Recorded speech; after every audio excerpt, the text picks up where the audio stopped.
Komfo Agradaa, I preach it. Christian Afrem. I'm telling you. Christian Agradaa. Christian Afrem. Christian Agradaa. Oh, my brother, Miami host, Enuni. Me say Agradaa, Christian Afrem. Wombetio! A Christian fire, Dima. Wombetia, Diawaya. Sir. Womra. Wombetia. Miankasan word dreaming. I am hearing something. Prophet Bernard say Onyankopon afre Agradaa.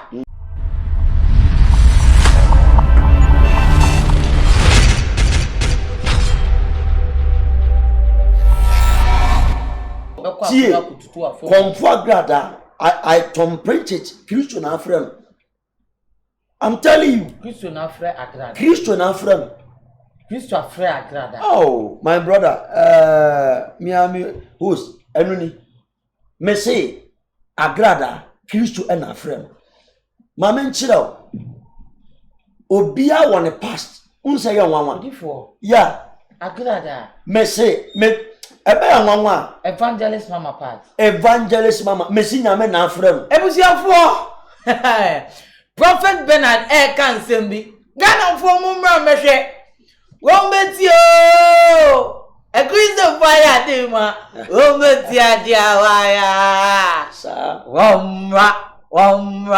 Wombetia. Miankasan word dreaming. I am hearing something. Prophet Bernard say Onyankopon afre Agradaa. Prophet Bernard. Mesero, we are sure Onyankopon afre. Oh, I cannot sit on motivi kakraka so na me lie to your public. And Onyankopon afre Agradaa. Me say nyame adumada me ba bi ne be ya gusa. Ye ka se gusa so ti ase. Entiase. Aha. Se ye gusa Awurade se ono na atwusu Agradaa na so nye. Eno obeye ne sen. Eno na kire me prophet ye. Aya, eno so me nwane o. Obeye. Oh. Me say eno so ye be ya me nwane o. Ebusuafo ana ahwefo ready so they will see that. Eno ye kire. When to man yes omo ma omba o. Eno na kire odifuye. So ti ase. Ena kire obobre ewo Awurade mu. Hwe eya na ye nuanu ma difo ni bi wa omo ba abonchi a emom betu mfutuo mu amanfo ani. Uyi Ghana difo ye 100 uyi ba ko 90 free wa 10% pa na Awurade dia. Enu nu mo free Awurade omo ye Awurade dia. Uni mo omo. Ena me kire say that 10% no eye hardly kwa say ubehia a true prophet of God. Say ubetima na ntia udi na yiye no ohia ba ko. Oka 10% for now. Oh, me most me ho. Me wi a me dia kwanchere bi betu dwa wo say uhun a true prophet of God. Eye pa. Eno de ye be kan later. So ti ase. Ye be kan one assembly. Say ube say uhun a true prophet of God and as a true man of God. Eye quotation. Now the anointing o ye gina so eno anu.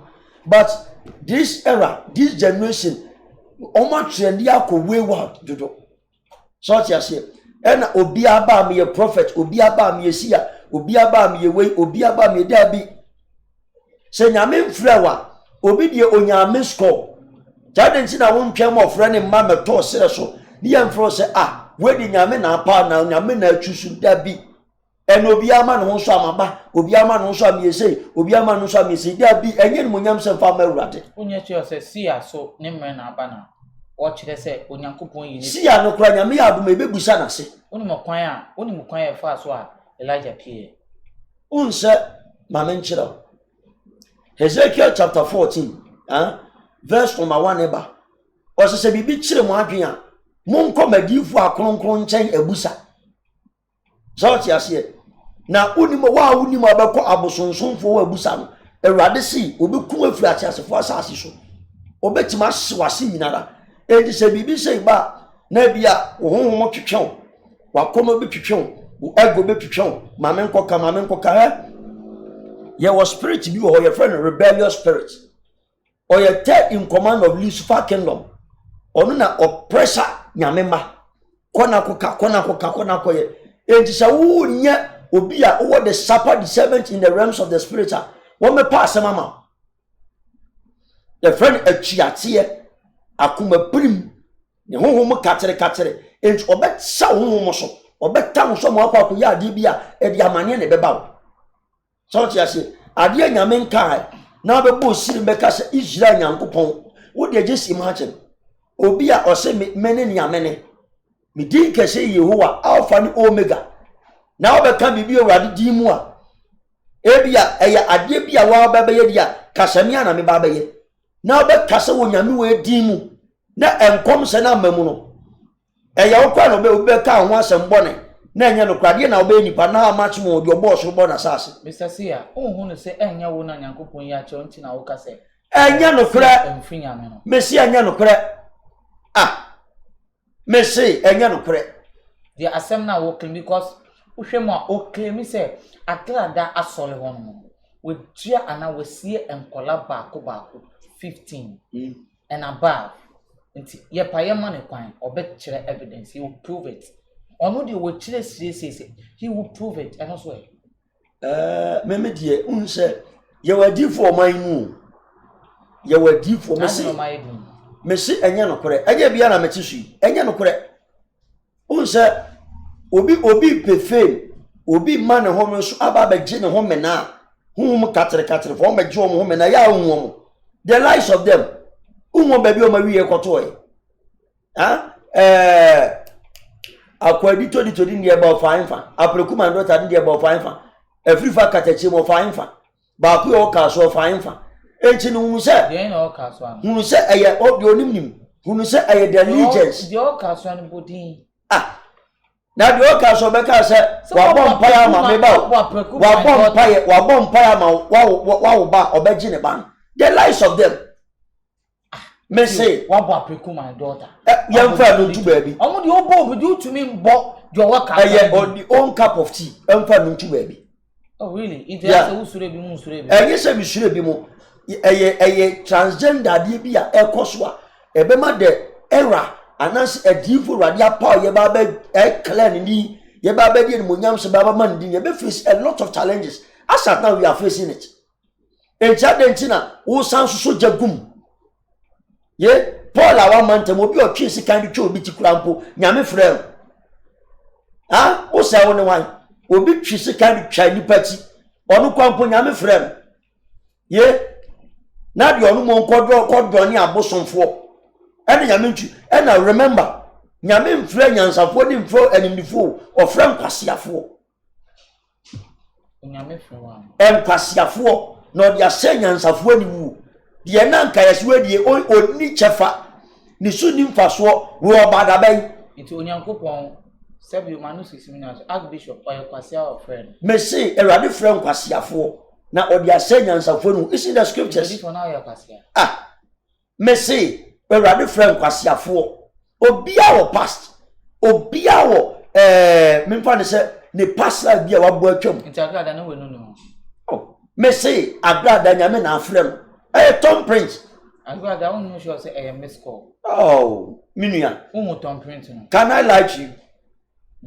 I was almost from one of my sister stations. Say ya, and Agradaa free nyame Agradaa nyewe emua no ma ye abusa emua ye musa nyame na ye ntiase apai afedi o so say yes nti oba onu free nyankopon Agradaa free nyankopon nyame na afre ne so be na adu free of nyame na afre no na wotina ne station so anani radio station to me ya obi asene wo pe no ope atembie quotation meba Proverbs chapter 26 di oche me bia nkokan tie o Proverbs 26 etifia se wo se enkwasiafo eni avo ne nkonkonsafo verse 1 ba o se ewu bremu suchirema eni twabremu ensutie no se enimonyam emfata okwasia no se di apatu prechini na asomfuna katachi etuo no sa arona enuabo hunu eremamu ote eduabo hunu eremem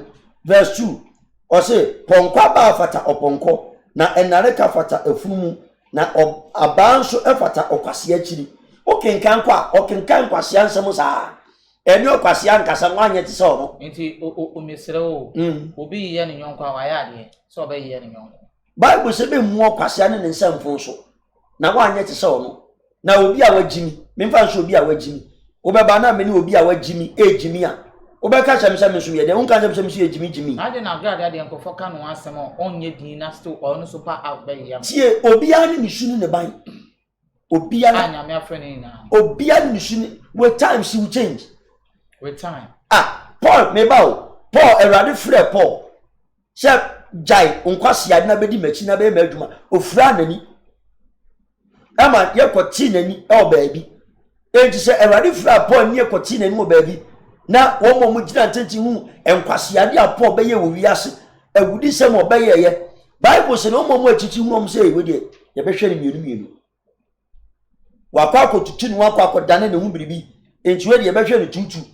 Bible say nempo opinche nkofo nko kanyame so mo twekwa akire with time o mo tweben o si ofra adwuma no ya pa bi nkwa mi ntimi nye enti mo ma bua me. Bible say America na matu okupa de mako na ka enkunima botira ewade ba be bɔ me oye asuafo na adwuma ni nyina wo mo oku wo mo nyinara so what you say am I young point fingers I don't know God that one train me bawo am I young point fingers obi friend nyame na mi gina ho obi kan nyame na mi gina ho we are prophets of God ye frɛ one out here so Debut. A fair one out here. Meba obia me fan say me pese o assure me that. Enye assurance. Your feminist ka wan committee sorry. I'm telling you. Na wo ni skentin na okoso me ho. Enye se me koso me wo be fan chirechirim. No wa fan chirechirim. No o me kan to so o kon chirechere. Chirechere be no ko e. Meba o. Wa start share komo tie nyankopon. Meba o. Wo tie yi. Wa start tie nyankopon ne dan one kai say o ship Cynthia nkoma o sit. Cynthia nyankopon say Debi meba se o kon chirechere e ko so bi nchirechere na o mekbo amane ana so me kan to se Mr. Elike me kon chirechere o entifa kamera be di machi no nti o kon chirechere na wan obi a wan kon chirechere a wachi me establish a church e di sise nyuma gum na be na hu into be church school me sinya me afra Agradaa do me ni achim me di achi ne bi kwa hwefo tia se unse ye Ghana. We will all testify. I'm telling you, we will all testify. Who say one? We will all missing a mere friend. We will all testify. And only the do one make you. You are here saying so no opinion. Now, Obi opinion no. Sir, Ebi a me program I may know. One person do a motoso and I'm doing motoso. I don't have an so. You are endorsing her into Mama saying name say. Debut, I'm endorsing her and it doesn't qualify and say me program be a me fan to so. So I say. And I want to make an answer. Oh, my two say, but say now. Me say, Nyame na friend. Say Nyame friend say, oh, obenti awe wa dwebe on tanta but me say, me gina asem no so. Me gina alpha D, me say alpha friend. Etu a won ti ase ko abusai alpha friend na omega and on Jesus on confirm na ne dia ne alpha ne omega ti me ka alpha friend wa onu an friend omega me sisu dia say Israel nyankopon afra Agradaa wa won ti ase ko na ko sepo it's ready for me bisa yeah let's come back to it asofo bi ti asori aya omo de bibi show ma asori ase oh yeah what the legends wa asofo bi omo yesa omi empanyifo anya nketo apo mo ban oh bebre kwa o meti o ma sorry no mo de nyoma show ma sorry bebre kwa ebi kwa yisu condom be ma hunsu o ya no motuchi no mo de sawo ya motuchi o mo de sawo nti watch aso yina adwaman kwase ade nko a so ti ase but it's up for you say Bible say adenchi na wokọ ba bia me honhom ente wo na wo musa obe se hu enu nti na wo so ko odifo nchen ko busa odifo be me se hu so odifo na me ko bisa no so finyame ona unsu na wo so hu se ba bia ko no odifo ni finyame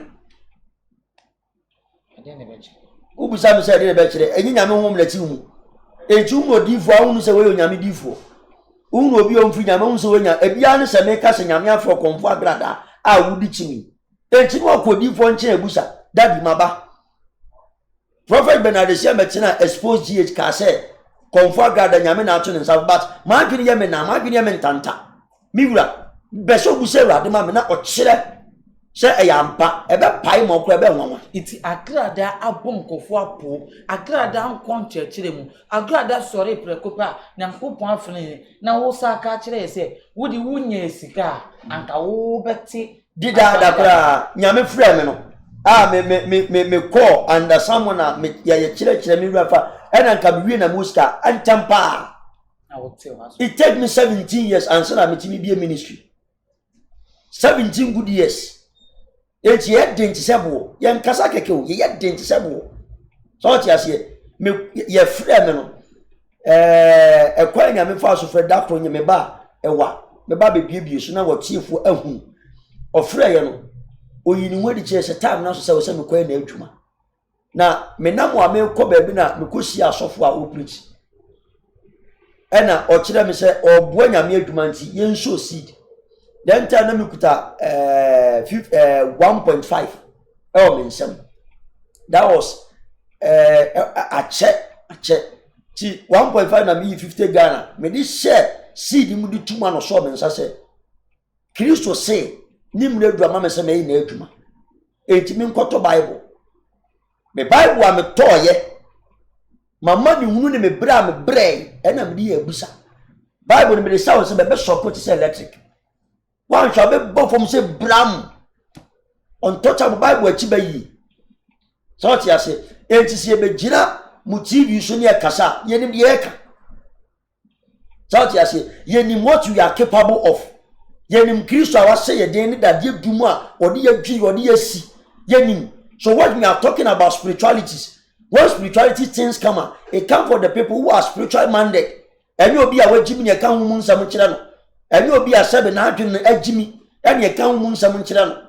So here, will be an Ajimudo or person 19 in the realms of the spirit, and you'll be a carnality person.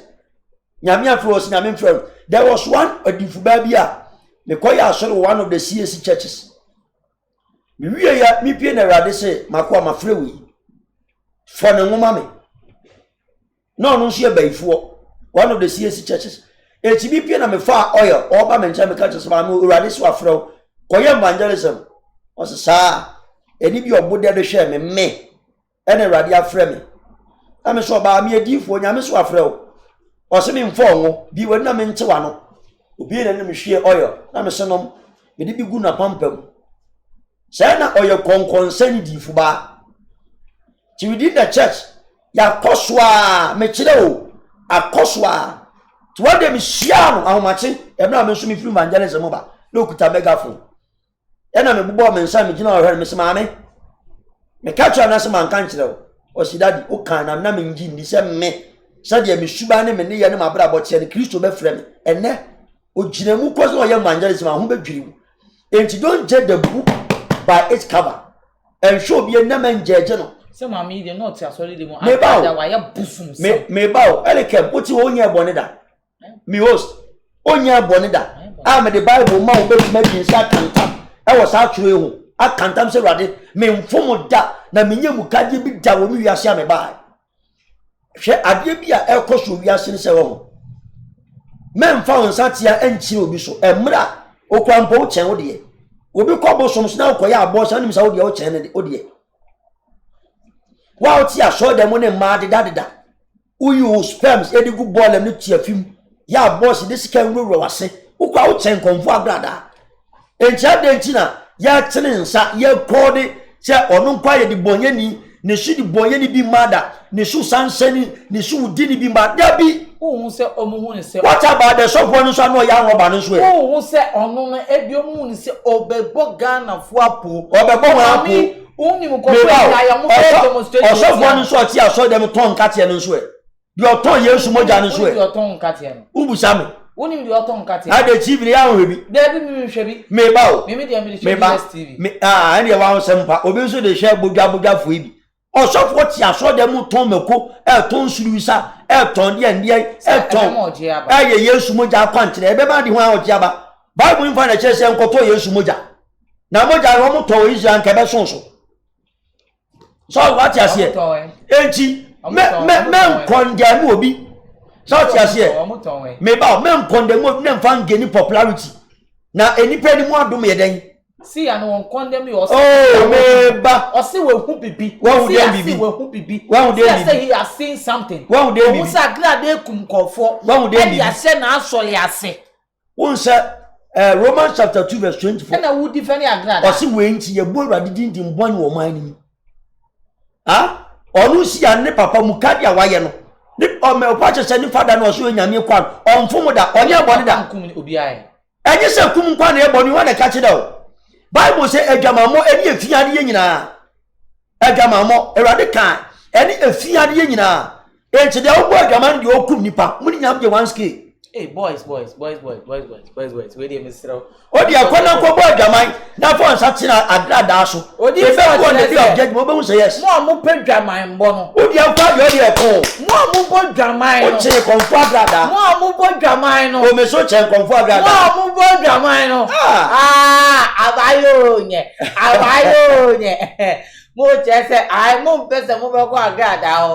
Ono no mo bo dwaman na. Mo kwa mo dey mo aya mo twema emma na oba na wa che say wait me at the gate na ba akọ fie na ba akọ no ai osofo o kire say osise no kra di echi ewudie esini ewudie enti osofo o de wo kire say onu de o tai say de si ya e ka no ai Agradaa ekum nipa kra ne de ye esimu amu bodwaman no osofo enti wo tai say Agradaa ekum nipa nhye na asore de Eji na mema o quotation say Exodus 23 verse 1 eba menti ati se mu ade ani ba esi ye no udi nyame one ne kasa asem na nye prophecy ede prophecy asem na nye prophecy is this a prophecy it is asem na opesa oti osofo ban am ede se meti o me mama su mesi no enti enye prophecy ye ensem hu ye wo nyame bebre atesem me say se opesa hu atru enkomsa o si ye wo nyame bebre.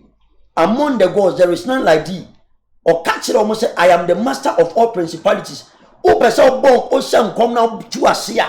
Boni die. Wabodi di. Sorry. Ubodi. Me bow. Ubodi na nya Agradaa me pena asemati o. Ubodi nsa Agradaa so no abodi nse Alpha ni Omega. Ena aka kire me se. Wo kire wo tie wo de no so onyankopon yi a kire no. Ye onyankopon bebre. Don't be fooled. Yeah, what the 7 layers in the realms of the spirit. Yeah, on Paninia to media, a woman tomb for now money, the four masters of the universe, north, south, east, and west. And so be catch us saying Uncle Poma, you Uncle Pombe. What you say? But where the Obonidis and Maranamara or catch the Moses. And so deep what been in some food retreated by Frosa, where you say, where you see, Busan is saying, I'm a no Kasai. Now be Biara goes. What you say?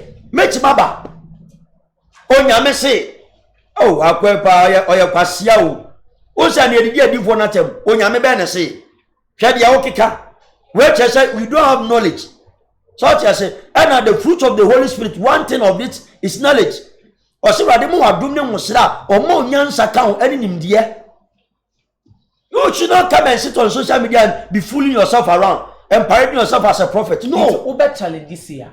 Me say Kingdom Plus for Sheno Mopa, woman frame. Na yengina Kingdom Plus. A dom media for your monfa bibi amra. Na yengina ye musera de say and come send obese ne finyame and say finyame. What is all this? I am ever ready. But you me freke so bi ase me prove say and come say we finyame and say finyame. They should call me. Are you throwing challenge? I'm throwing challenge. I am throwing challenge. One, what's the where you free from? I Prophet Bernard H. They say I am kwasiasem. Look at all this stupidity. Some tabi. Katri where free from? Oh, you katri. What your challenge? What's this here? Unye siya. Unwe sebi bini. Unsema yatina so tro. Tro. Omo pa mo frame. Nyankopon na afrem. Prophet Bernard, me de migusu bisa o. Agradaa. Me say Erade na afrem. Ebe nwanwa. Oh God. Ebe nwanwa me say maame no. Thumbs up. Me kwampo it shocked me. Yeah. Time na wo yes say o twa say Agradaa ofinyame. Unse now I was called up like an interview unknowingly. Me ba no mo chen say we na wa apa no so. Na omo adwini omunya entie ayoni this case. Ya tenase. E no mo mai kasa ya edu ba bi no. Na ade na ni ya enyan. So mo ntia say Erade be fro udini. E na mbuso mo te pano ni anse say wa na ti ya yo tiri ni. Wa na tene. E ti mo tie ni obi anya bone da. Na fi o ma kan mo no tu. Ena me say ye nya gusa na oman ni nyina adwene mo nti. Na nkasa interview person komo play the biggest TV station in Ghana. I ni pa na oman adwene mo nti. So I say God called the unqualified to qualify them. It is say o susu say nyame ba kofro obi o te ban. Bank manager kwa ma adwuma. Da bi erade nya na ade sa o friend tete kwa enkwasiafo de omo ho anipa ni wo mo so. Ni wasie so no do ma ye animonyam se e de ama nyansafo. Wo nyansa wo te ona de okwasia ne tina altar so no preach tina wo. Wo nyese se sankofo no so yankofo wo ma bɔ mo bra apem e na ase mo pese mo nge sike bi na ase wo ma bɔ ure nyame adwum se no mbenye skante. Bi eno no you be cursed. Unsa bibia make bia me man quotations. Nyame na asem ye nyame o. Asem adahe e yo nyame. But people don't value this. Nyame ya hwehwe ni onu ani.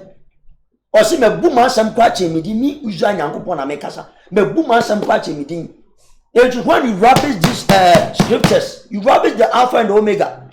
So what I say, o be say o tina wiase na onyini cha bunyame asem. Fani ya obi biara wo wiase. Ti see ya wo bunyame asem. O bunyame asem ba betina on a radio say ba kan kwase asem say. Ade ni nyankopon yi akire. Nyankopon be ne etibodi. Onyankopon the Alpha and the Omega. Ya wan twenya ma kira man apapa wo munya nyankopon. So what I say, o si mi ye awura mawurade ene nyame mu nyame. One say o say o spiritual IGP. My spiritual IGP. My spiritual obi okuta Ghana ni o fake. Odifo obi okuta Ghana ni e fake. Elijah no Ghana. Elisha. Ebi no on sata on manim bie. Just look at these people. Ebi on sata no manim bie. Just look at these people. One in anim ye. I'm speaking from maturity. Ogita Ghana bia e fake. Oh, you fake. Mon fanto so. Osofo bi okuta Ghana bia. And you bini. Me mo bia me say. Osofo bi okuta Ghana bia e fake. And you bini. Oh, Obofo. Me say. Osofo bi okuta Ghana bia e fake. Osofo bia na Ghana ha. Okuta Ghana o you fake. Ebruka. Me say obi bia okuta Ghana bia e fake. Ebruka. Oh, forget about all those people. Me say odifo bi okuta Ghana bia e fake. I'm telling you. Computer man. Me say odifo bi okuta Ghana bia e fake. Hey. Oh, I know person means say nyame asem. Yeah, the prophetic seer. Oh, me see odifo bi okuta Ghana bia e fake. The unlocker of destiny. Yeah, ka se seer, your friend odihunufo obi ohunu ade. So what you say? And odihunufo there are 7 types of prophets. So where do you belong to? Prophet Kofi Odo is a prophet. What type of prophets? And AS7. I don't see a mention the Bible actually. And to be a prophet, you claim yourself to be a prophet. Say, who's your deep there? You must know all these things. Now, only. Oh, I am weary. I am 70 and to me can't say me breathe. Oh, deep for you could have Ghana be fake, Ghana and beyond. I'm telling you. What you say? Me a friend a prophet, Bernard Esia. Prophet in your deep for. And sometimes it's me you should or the hunufo and answer seer. Man, you should me amity. So what you say? And only a rather frame a body or the man. And a young woman. Obia, what ya sorry, Nabia. What ya sorry, Nabia, or church and confor now say, oh, may pastor and apostle so and so. I am an apostle of hope. So I say no, I can't get into apostle of hope. Do you do the apostolic mantra and answer the apostolic works? You can't show you apostle, obi be sorry. What's what catch ye be in Tabodan? Yes, you are apostle. You are a fool, you are a criminal. Miss Sudia, what in Tabodem, at your damn bar, you call yourself apostle, you are a fool. Now you're sorry for when you're teaching sorry. Now a rather free a poor man to my day. Or some could be saying, man, a year summer, then Uncle Kamasempa. What you say, more most say, Janoba. Now, or poor now, so didn't one woman be a sorry. No, will be apostle, no, at Tia Solia. That's the apostle name. Now what? There be no what Tia Sonia back up here on Tia Soli Papa. Don't call yourself apostle. From yourself. And from that name, Quantons, and you will be no. Oh, may say, maybe one to see more. Oh, may chill, evangelist and Tia Soli. An evangelist be Tia Soli. Forget about them. The prophet Sutia Soli. Oh, say me chire oba. And we twa me so. Yo metie. Me twa so. So ti ase. Metie o. O pa mo me vibrant at the church. Wo say evangelist ntia so. Ntia so. O chire fo ntia so. Evangelist ntia so. Teacher. One way gina mo so ye prophet, apostle, and pastor, and I say o kandifu a odi asori nyina so. Ono o ti asori a etimi gina. Na ma me mbie mu nchire o. Ye kas obi a prophet of a church. You are like a watchman. Anybody nyina da na wo de wa so kanea. O kanea nso ni we ya de nante wiase. Enti sa kanea we na de nante. You are prophet and I say you are watching the church. And I say wo de wo da no wo now. When we are so say who the free chiri ba ne radio achiro say we neighbor. And let the church, let them pray. So what you say, o chire so fu panu a chire we wuli si de ba okay. We are the hunfo. You will smart to put out the prayer mantle. No fire me from paying.